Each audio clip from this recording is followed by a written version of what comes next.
நடிகர் திலகம் சிவாஜி கணேசன் அவர்களின் திரைப்பயணத்தில் அமைந்த ஒரு வெற்றி திரைப்படம் தான் பார் மகளே பார் திரைப்படம். பார் மகளே பார் திரைப்படத்தில் சிவாஜி அவர்களுடைய மனைவியாக பாந்தமான வேடத்தில் சவுகார் ஜானகி அவர்கள் நடிச்சிருப்பாங்க.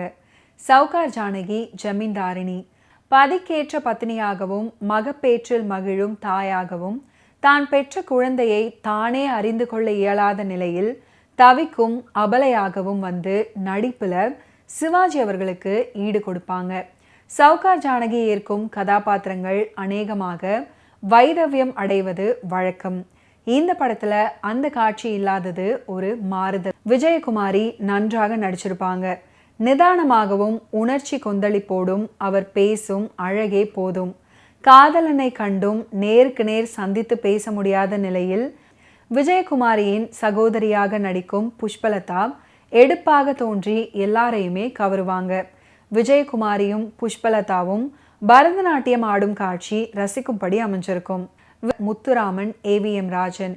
முத்துராமன் விஜயகுமாரியோடு நடனமாடுவார். பார் மகளை பார் திரைப்படத்தில் இடம் பிடித்திருக்கக்கூடிய மற்றும் ஒரு ஃபென்டாஸ்டிக்கான பாடல் தான் பூச்சூடும் நேரத்திலே அப்படின்னு தொடங்கக்கூடிய பாடல். இந்த பாடலை இசையரசி P. சுசீலா அவர்கள் அற்புதமாக பாடியிருப்பாங்க.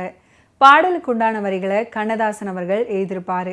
சோகம் இழைந்த அந்த பாடலை கேட்கும் போதெல்லாம் சவுகார் ஜானகி அவர்களுக்கு பழைய நினைவுகள் நெஞ்சை நிறைக்கும். சோகமான கதாபாத்திரங்கள் இல்லாத வித்தியாசமான வேடங்களுக்கு சவுகார் ஜானகி அவர்கள் தொடர்ந்து இயங்கி கொண்டிருந்த நேரத்தில் அதிர்ஷ்ட காற்று அவருக்கு வீச தொடங்கியது. இதற்கு நான் சிவாஜி கணேசன் அவர்களுக்கு தான் நன்றி சொல்வேன் அப்படின்னு பல முறை பதிவு பண்ணியிருக்கிறாங்க. சிவாஜி அவர்களுடைய நண்பராக V.K. ராமசாமி பார் மகளே பார் திரைப்படத்தில் நடிச்சிருப்பாரு. இந்த திரைப்படத்தில் V.K. ராமசாமி அவர்களுடைய நடிப்பு அற்புதமாக இருக்கும். அவருடைய நடிப்பை பற்றி பல இடங்களில் புகழ்ந்து பேசியிருக்கிறாரு. உணர்ச்சி பூர்வமான கதை, நடிகர்களின் சிறப்பான நடிப்பால ரசிகர்களை திரையரங்கில் அழ வைத்தது. பொதுவாக வில்லன் வேடத்தில் நடிக்கும் M.R. ராதா அவர்கள் இந்த படத்துல நடன ஆசிரியராக நல்லவராக நடிச்சிருப்பாரு. காதல் பாடல்களை காட்டிலும் சோக பாடல்களும் தத்துவ பாடல்களும் அதிகமாய் அன்றைய மக்களால் கொண்டாடப்பட்டு வந்தன. அந்த காலகட்டத்தில் இடம்பெற்ற பல பாடல்கள் பலருக்கும் மன ஆறுதலாய் இருந்திருக்கின்றன. அந்த காலகட்டத்தில் வெளியான சோக பாடல்களை கேட்கும் போதெல்லாம் அப்படி ரசிகர்களை கவர்ந்த பாடல்களில் ஒன்றுதான் பார் மகளே பார் படத்தில் ஒலித்த ஒரு பாடல்.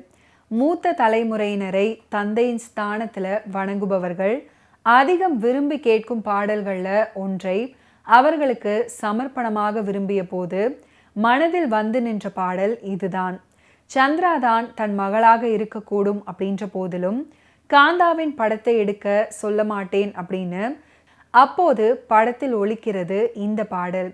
இந்த பாடலை பாடிய திரு சவுந்தரராஜன் அவர்கள் என்றைக்குமே மறக்க முடியாதவர். அவர் பாடிய பல பாடல்கள் சிவாஜி அவர்களுக்கு வெகு பொருத்தமாக அமைந்துவிடும். இந்த பாடலும் அப்படிதான். அழுது கொண்டே பாடுவது போல சிவாஜி அவர்களின் உணர்ச்சி பூர்வமான நடிப்புக்கு அற்புதமாய் பொருந்தி போகிறது. MS விஸ்வநாதன் ராமமூர்த்தி இணையரின் இசை நெஞ்சை பிழிகிறது.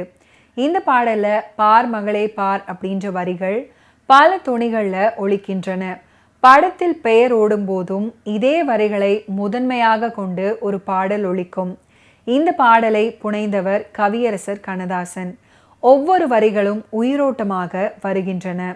எவ்வளவு கம்பீரமான ஆளுமை நிறைந்த தந்தையாகவே இருந்தாலும் சொந்த மகளை பறிகொடுக்கும் போது குழந்தையை போன்று உடைந்து போய்விடுவார்கள். இன்னைக்கு நிகழ்ச்சியில் நடிகர் திலகம் சிவாஜி கணேசன் அவர்களுடைய ஃபிலிம் கெரியரில் நடந்த பல இன்ட்ரெஸ்டிங்கான விஷயங்களை நீங்கள் பார்த்து தெரிஞ்சிருப்பீங்க. மீண்டும் அடுத்தடுத்த எபிசோட்ஸில் சந்திப்போம். நன்றி, வணக்கம்.